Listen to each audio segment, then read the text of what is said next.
বৃষ্টি আসার আগের মুহূর্তে কতটা সুন্দর লাগে আমার বাড়ির ছাদ। আজের বাড়ির ছাদের উপরেই আমি কিন্তু আছি। আর এই পিছনের গাছপালাগুলো কিন্তু আমাদের নয়, পাশে যে বাগান আছে সেই বাগান মালিকের, মানে আমার একটা কাকা সম্পর্কে হয়। তো এই গাছগুলোর জন্য সবথেকে ভালো লাগে এখানে দাঁড়িয়ে যখন ভিডিও করি।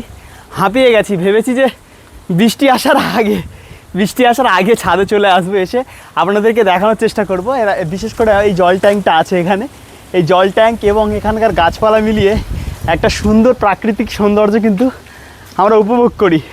এবং আমাদের বর্তমান প্ল্যান ছাদ নিয়ে যেটা আছে, এই ছাদটাকে একটা ফার্ম টাইপ তৈরি করতে চাই আমি।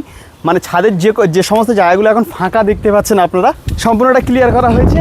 আর এটা ক্লিয়ার করার একমাত্রই উদ্দেশ্য, এখানে আমরা বিভিন্ন ধরনের নানান বিদেশি পাখি থেকে শুরু করে বিদেশি মুরগি, হাঁস, তেমন কিছু একটা ফার্ম তৈরি করতে চাই। যার কারণেই সম্পূর্ণটা ফাঁকা করেছি আমরা। জায়গাটাকে একবার দেখানোর চেষ্টা করো, সম্পূর্ণটা কিন্তু ফাঁকা হয়ে গেছে আর সত্যি অসাধারণ লাগছে।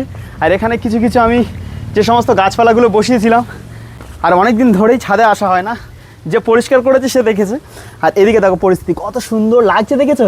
এই ফুল গাছে ফুল হয়েছে, এই দেখো সাদা ঘাস ফুল আছে, এখানে অনেক ধরনের ঘাস ফুল আছে, ঠিক আছে? এগুলো বসানো হয়েছে, বসিয়েছি। আর এখানে দেখানোর চেষ্টা করব এই ড্রাগন গাছের চারা, ঠিক আছে? ছোট্ট ছোট্ট কিছু, মানে একদম একটু একটু বসিয়েছিলাম, এতটুকু করে, হাতের সাইজ এতটুকু করে। দেখতে পাচ্ছি এই জায়গাগুলো কিন্তু পরিবর্তন করতে হবে এবার। মানে এই যে ছোটো যে জায়গাটা দিয়েছিলাম সেটাতে আর কোনো কিছু রাখা হবে না। কারণ হচ্ছে এই দেখুন, এই যে প্লাস্টিকের টব যখন আমরা দিই, তখন এই প্লাস্টিকের টবটা কী হয়, একান্তই এই যে যখন রোদ পড়ার সাথে সাথে কিন্তু এর ভিতরে একটা গরমের সৃষ্টি হয়। তখন এই গরমটা গাছের গোড়ায় গিয়ে পড়ে আর গাছগুলো বাড়তে চায় না, মারা যায়, ঠিক আছে? এই এখন বর্ষাকাল বলে এখন ঠিক আছে, আমরা ভেবে রেখেছি যে এগুলোকে পরিবর্তন করব।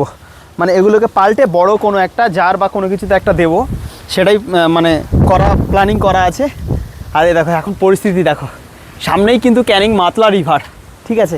সামনেই কিন্তু ক্যানিং মাতলা রিভার, আর রিভারের সাইডটাতে যেন বৃষ্টিটা ওই জায়গায় আগে শুরু হয়েছে, এদিকে ঝড় শুরু হয়ে গেছে অলরেডি। দেখো গাছপালাগুলো কেমন লাগছে, দেখো এই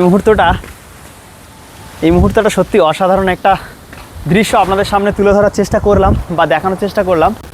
এদিকে দেখো বৃষ্টির থেকে ঝড়টা প্রচণ্ড জোরে কিন্তু, আর অলরেডি দেখতে দেখতে কিন্তু বৃষ্টি চলে এলো, জোরে বৃষ্টি চলে এসছে। দেখো বৃষ্টি পড়তে শুরু করেছে, দেখো নিচে ভিজে যাচ্ছে।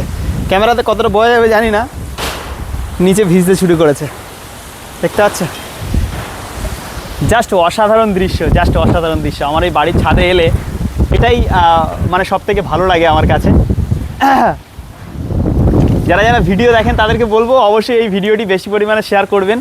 আর কে কে বাড়ির ছাদের নতুন কোনো প্ল্যানিং করতে চাও সেটা বলবেন। আমি একটা সাইড, মানে ওপারের সাইডে গাছপালা বসানো হবে, আর এই সাইডটা যে ফার্ম টাইপ করা হবে। এখন শুরু করবো ইনশাল্লাহ, চিন্তাভাবনা আছে এটাই।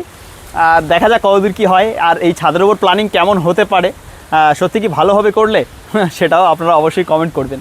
শেষ পর্যন্ত দেখার জন্য অসংখ্য ধন্যবাদ। দেখা হচ্ছে নেক্সট টাইম একটা নতুন ভিডিওতে।